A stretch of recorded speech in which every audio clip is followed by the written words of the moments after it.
So जों दिनै class 10 मैथ्सनि chapter 7 थावनि बिसान फुंसु कोऑर्डिनेट जियोमेट्रिखौ नायगोन जोङो 7.1 जों बेखौ नायग्रोगोन सोंथि 7.1 एक्सरसाइज 7.1 so फार्स्टआवनो आं नम्बर 1 खौ सल्व खालामगोन नाथाय बिनि सिगां आं नोंसोरनो मोनसे फर्मुला होगोन बे फर्मुलाखौ नोंसोरो गोसोआव लाखिनांगोन आरो बे फर्मुलाखौ मा होनना बुङो जानथाय मावसुलु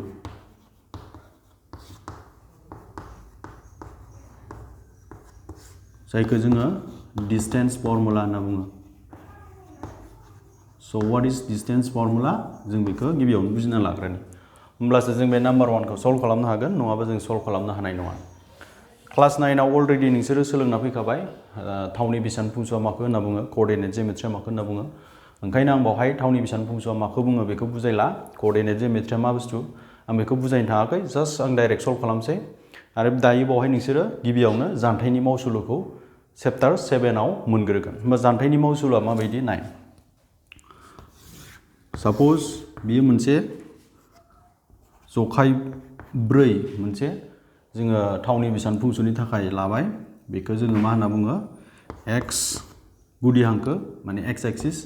बेखौ जों मा होनना बुङो y गुदि हांखो बावहाय मोननै बिन्दो दं सपोज बावहाय मोननै बिन्दो दं बे बिन्दोनि थावनि बिसानखौ जों मोनसेखौ x1 हमबाय मोनसेखौ y1 हमबाय आरो नैबे बिन्दोनि थावनि बिसानखौ मोनसेखौ x2 हमबाय मोनसेखौ मा हमबाय y2 ओके बियो मोननै बिन्दो बे मोननै बिन्दोखौ हमबाय बे मोनसे बिन्दोआ p आरो बे मोनसे बिन्दोनिखौ आङो q होननानै हमना लाबाय बे मोननै बिन्दोनि थावनि बिसानखौबो नुखाबाय x1 y1 x2 y2 दानिया नोङो p आरो q नि गोजानखौ दिहुननो नागिरबाय माने p निफ्राय q सिम बेसे गोजान दङ अब्ला जों बेखौनो मा होनना बुंगोन जानथाय होनना बुंगोन माने जानथायनि मावसुलु होनना बुंगोन p बिन्दोनिफ्राय q बिन्दोसिम बेसे गोजान बेखौ दिहुननो थांनायखौनो जोङो मा होनना बुंगोन जाय फर्मुलाजों जों बेखौ दिहुनगोन बे फर्मुलाखौ जोङो डिस्टेंस फर्मुला बा जानथायनि मावसुलु होनना बुंगोन आरो बेनि फर्मुलाया गोसोआव लाखि नै जानथायनि मावसुलुनि फर्मुलाया दे p आरो q नि जानथाय बेखौ जों गुसुङै मा लिरगोन pq लिरगोन pq माने p आरो q नि गेजेरनि जानथाय ओके जुदि आं a आरो b लिरोबा बुजिदो नोंसोरो a आरो b नि गेजेरनि जानथाय बा p आरो q नि गेजेरनि जानथायनि फर्मुलाखौ बोरै दिहुनो x1 - x2 whole square y1 - y2 whole square बे फर्मुला जों दिहुनगोन आरो गुबुन मोनसे फर्मुला दंबावो बेखौ जुदि नोंसोर लिराबा नैबेजोंबो दिहुननो हायो माने x2 खौ सिगां खालाम नैबिदि नाय आं बुजायना होनि x2 - x1 whole square y2 - y1 whole square बेजोंबो दिहुननो हायो नङाब्ला नैबेजों दिहुननो हायो x1 - x2 whole square y1 - y2 whole square स' नाय बोरै खालामदों फार्स्ट बिन्दोनि फार्स्ट पइन्टनि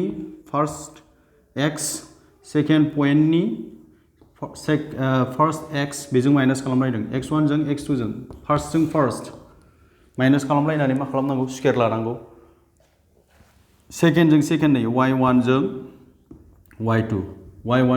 माइनास खालामलायनानै स्क्वायर लानांगौ स्क्वायर लानानै जेसेबां मोनो बेनो मा जागोन जानथायनि मावसुलु स' बे जानथायनि मावसुलुखौ नोंसोर गोसोआव लाखि आरो गोसोआव लाखिनो हायाब्ला नोंसोर जानथायखौ दिहुननो हानाय नङा जायखिजाया मोननै बिन्दोनि गेजेरनि जानथायखौ जोङो बे फर्मुलानि गेजेरजों दिहुनगोन मा नाम्बार 1 आव जों बे फर्मुलाखौ एप्लाइ खालामसै नायलांबाय थादो बे फर्मुलाखौ लिरना ला नोंसोरो भिडिअखौ पज खालामनानै जायखिजाया मोननै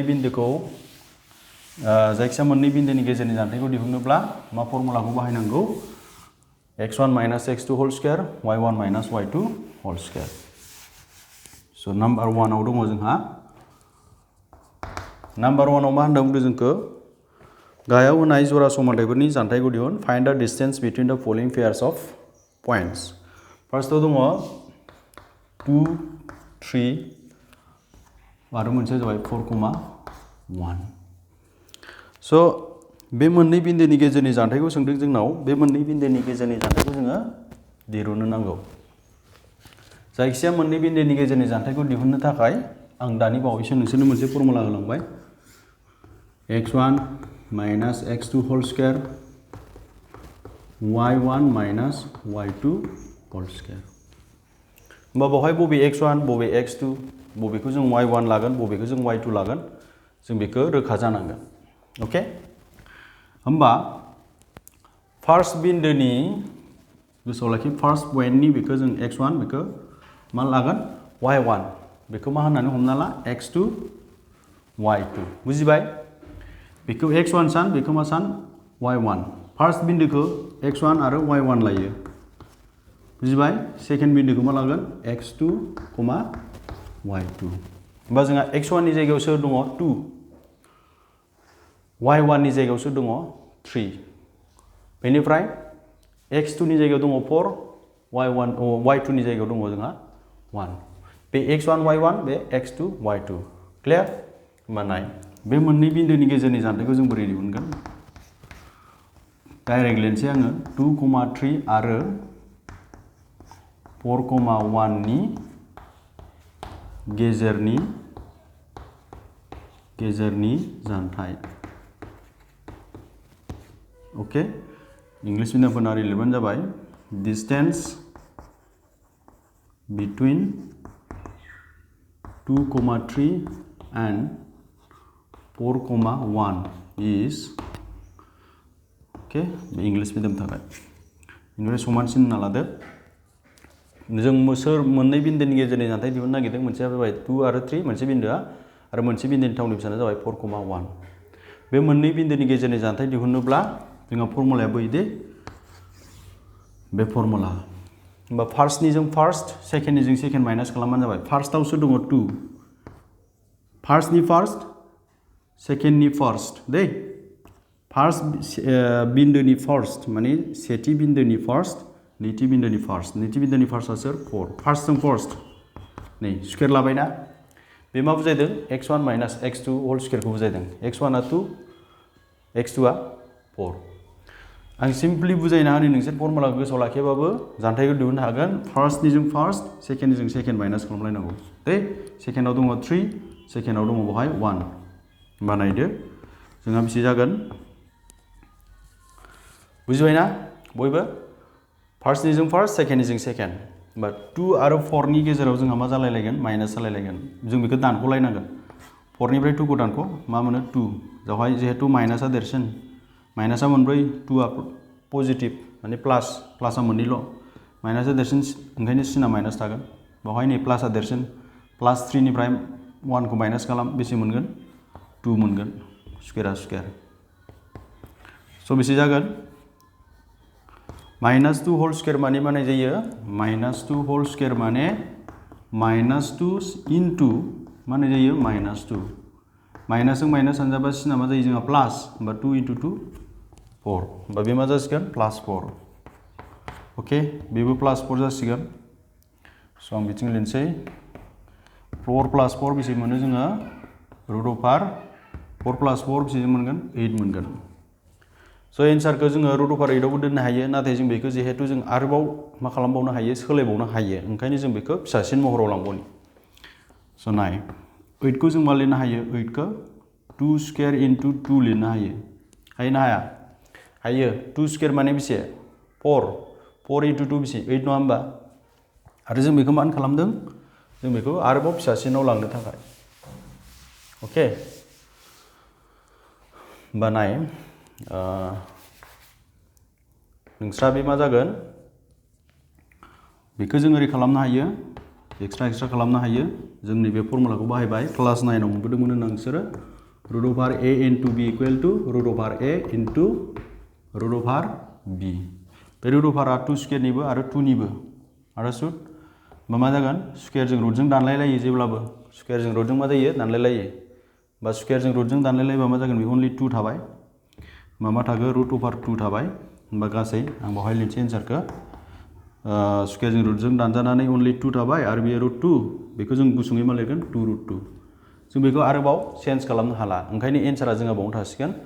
जिहेतु जोंहा जानथाय होनना बुंदों जानथायखौ मायाव सुनाय जायो सेन्टिमिटाराव सुनाय जायो किल'मिटाराव सुनाय जायो मिटाराव सुनाय जायो ओंखायनो जों बावहाय जेबो मिन्थिया ओंखायनो बावहाय जोङो मा होनना लागोन सानगुदि माबा मोनसे दं आरो बावहाय स' आं सानो नोंसोर बुजिबाय जेबो गैया ओरैबायदि गोरलै जास्ट फार्स्टजों फार्स्ट सेकेंडजों सेकेंड माइनास खालामलायनानै स्क्वायर लाबानो जायो स' बेखौ नट खालामना ला नोंसोरो नेक्स्ट आं नेक्स्टखौ फोरोंसै नोंसोरनो नाम्बार 2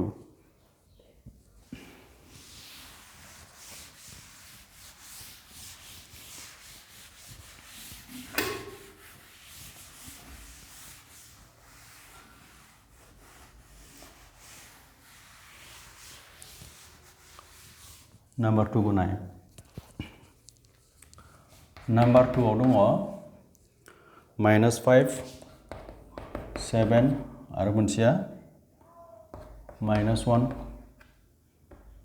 and 3 जों बे मोननै बिन्दोनि गेजेरनि जानथायखौ दिहुननांगौ होमबा जों बोरै दिहुनगोन जों दा बायदिनो दिहुनगोन फार्स्टनि जों फार्स्ट माइनास खालाम सेकेन्डजों सेकेन्ड माइनास खालाम ओके होमबा बोरै जागोन बिनि एन्सारा बिनि सल्युशना नाय -5,7 आरो -1,3 नि गेजेरनि जानथाया इंलिश मिडियामफोरना बेखौ ओरै लिरबानो जाबाय दानि बावैसो लिरनाय बायदि डिस्टेन्स बिटुइन -5,7 and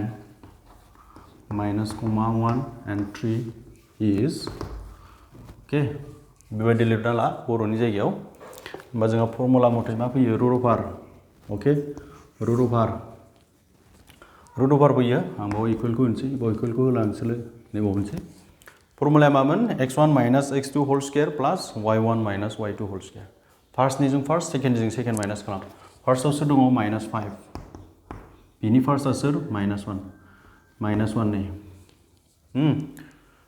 जिहेतु बेबो माइनास जोंहा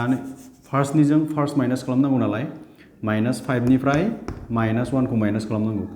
सोरखौ माइनास खालामनांगौ नै -1 ओंखायनो आं ब्रेकेटाव होबाय -5 निफ्राय -1 खौ माइनास खालामनांगौ लाय -5 निफ्राय सोरखौ माइनास खालामदों -1 खौ बेखौ जोङो बेलेग ब्रेकेट बाहायनोसै जिहेतु जों बेवहाय फार्स्ट ब्रेकेट बाहायखाबाय आं बेवहाय सेकेन्ड ब्रेकेट बाहायनोसै प्लास सेकेन्डजों सेकेन्ड एबार सेकेन्डआवसो दङ 7 निफ्राय माखौ माइनास खालामनांगोन 3 खौ बुजिबाय जों माने बिदि लिरखो सोरबा सोरबा बुजियाखैबो जानो हागौ माइनास गोनांखाखौ जेब्ला माइनास खालामनो होयो अब्ला ब्रेकेटनि सिङाव लिरबानो जाबाय बा ब्रेकेटनि सिङाव थानाय खामानिखौ मावना लाग्रो नोङो बेयाव दङ -5 बेयाव दङ माइनासजों माइनास मा जायो ब्रेकेटखौ बोखारबा माइनासजों माइनास इनटु जायो ब्रेकेट बोखारबा जेब्लाबो गोसोआव लाखि इनटु जायो सानजाब जायो बा माइनासजों माइनास सानजाबा सिना प्लास जायो गोसोआव लाखि नै बेबायदि मोनबाय 7 निफ्राय 3 खौ दानख' 4 मोनगोन नोङो ओके होमबा नाय -5 + 1 एक मिनिट बेखौ आन्दायनो हागौ नोंसोरो आं एसे गोजानाव लिरनि -5 आरो मा दङ प्लास दङ मोनसेया माइनास दङ मोनसेया प्लास दङ होल स्क्वायर माने बेसे जागोन बियो -4 होल स्क्वायर जागोन बियो बयबो बुजिबाय ना 5 निफ्राय 1 खौ माइनास खालाम माइनासजों प्लासजों खाथि खाथि दङ थारमाने जों बेखौ माइनास खालामलायनांगोन दानख'लायनांगोन 5 निफ्राय 1 खौ दानख'बा बेसे मोनो जों 4 मोनो देरसिना सोर माइनासआ ओंखायनो सिना माइनास जादों 4 स्क्वायर माने बेसे होननाय जायो 4 × 4 होननाय जायो गोसोआव लाखि 4 स्क्वायर माने 4 × 4 4 × 4 बेसे 16 होमबा बेसे जागोन बियो -4 होल स्क्वायर आं दहाय बुंखादों -4 होल स्क्वायराबो मा जायो -4 × -4 माइनासजों माइनास सानजाबा सिना प्लास जायो 4 × 4 +16 होमबा बेबो +16 बेबो +16 अके जों बेसेबां मोनबाय दानिया नायदो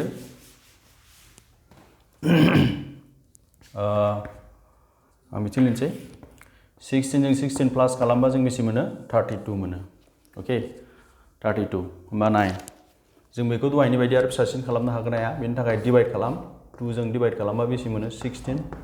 2 जों डिभाइड खालामबा बे 8 2 जों डिभाइड खालामबा बे 4 2 जों बेखौ डिभाइड खालामबा 2 होमबा जों 32 आव मोनबेसे 2 दङ सानदो 1 2 3 4 अके बेनिफ्राय मा 5 माने 2 × 2 4 4 × 2 8 8 × 2 16 16 × 2 32 होमबा जों बेखौ मा लिरनो हायो बेखौ जोङो ओरै लिरनो हायो 4 स्क्वायर × 2 लिरबा जोंहा इजि जागोन मानो होनबा 2 सानजाब 2 बेसेबां जायो 4 2 सानजाब 2 4 2 सानजाब 2 4 4 4 × 4 4 × 4 बेसेबां 16 × 2 नङा होमबा 16 into 2 बेसेबां जायो 32 जायो गोसोआव लाखि 32 खौ जों मा लिरनो हायो 4 square into 2 जों बेखौ मानो लिरदों आरोबाव जों बेखौ फिसासिन खालामनो थाखाय होमबा बे रुट अफारा 4 square निबो आरो 2 निबो होमबा स्क्वायर जों रुटजों दानजाबाय 4 ल' थाबाय जों बेखौ गुसुङै मा लिरनो हागोन 4 root over 2 सानगुदि स' बेखिनियानो एन्सारा आं सानो नोंसोरखौ बुजिबाय जुदि बुजिदोंब्ला लाइक खालामनो दाबाव भिडिअखौ आरो लोगोफोरनो शेयार खालामनो दाबाव स' जोङो दानिया नेक्स्ट कुवेश्चन्सआव थांसै भिडिअखौ पज खालामनानै मोजाङै लिरना लाबानो जाबाय नेक्स्ट कुवेश्चनाव दङ जोंहा number 3 okay number 3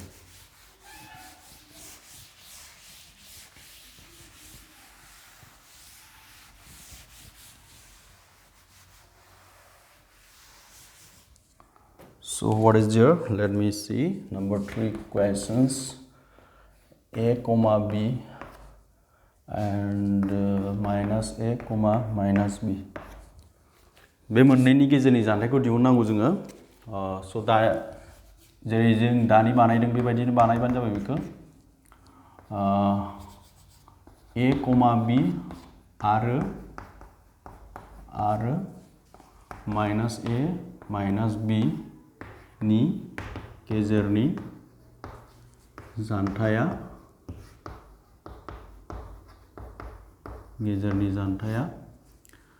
so for English medium you write distance between A comma B and minus A comma minus B is English में दाबा बिदि लिरदे so फर्मुला मथे मामोन फर्स्ट जों फर्स्ट सेकेन्ड जों सेकेन्ड फार्स्टआव सोर A बेहाय दं फार्स्टआव माइनास A निफ्राय माइनास A खौ माइनास खालामनांगोन जोङो A निफ्राय माइनास सोरखौ माइनास खालामनांगोन नैबेखौ माइनास A खौ जोंहा माइनासआ जिहेतु जोंहा जायखौ माइनास खालामगोन आं बेहा जिहेतु माइनास दंखायो ओंखायनो जों बेखौ ब्रेकेटनि सिङाव होबाय बेवहाय जिहेतु जों फार्स्ट ब्रेकेटखौ बाहायबाय नैबेयाव सेकेन्ड ब्रेकेटखौ बाहायदो बुजिबाय बेनिफ्राय सेकेन्डजों सेकेन्डआव दङ B निफ्राय माइनास B खौ माइनास खालामनांगोन B निफ्राय सोरखौ माइनास खालामनांगोन नैबे माइनास B खौ ब्रेकेटआव लिरबाय आं नै जिहेतु बेवहाय फार्स्ट ब्रेकेट बाहायबाय बेवहायबो सेकेन्ड ब्रेकेट बाहायदो होमबा मा जागोन जेब्लाबो ब्रेकेट सिंनि खामानिखौ मावग्रोनांगौ होमबा मा जागोन नाय बे ब्रेकेटखौ बोखारदो माइनासजों माइनास मा जागोन बे प्लास बेबायदिनो बेबो माइनासजों माइनास प्लास स' बिदि मोनबाय दानिया ए जों ए दाजाबबा मा जायो ए प्लास ए मानि बेसे जायो बुंनो हागोन नोंसोरो what is A plus A and what is B plus B बुंनो हागोन ना ए plus A B plus B A plus ए बेसे जायो 2a b प्लास b 2b गोसोआव लाखि ए जों ए दाजाबा जों मा मोनो 2a माने ए आनो मोननै ओंखायनो बेखौ जों 2a लिरगोन b आनो मोननै ओंखायनो बेखौ 2b लिरगोन जुदि b आ मोनब्रैबा बिदि मोनबा जों बोरै लिरगौमोन बेखौ 4b लिरगौमोन क्लियार थिग बिदिनो ए आबो बिदि मोनबा जों बेखौ 4a लिरगौमोन बावबो मा जासिगोन 2a बे मा जासिगोन b प्लास b 2b स' बे स्क्वेरा ए निबो आरो 2 निबो बे स्क्वेराबो 2 निबो b निबो माने ओरैबायदि जाना दं बियो 2 square a square 2 square b square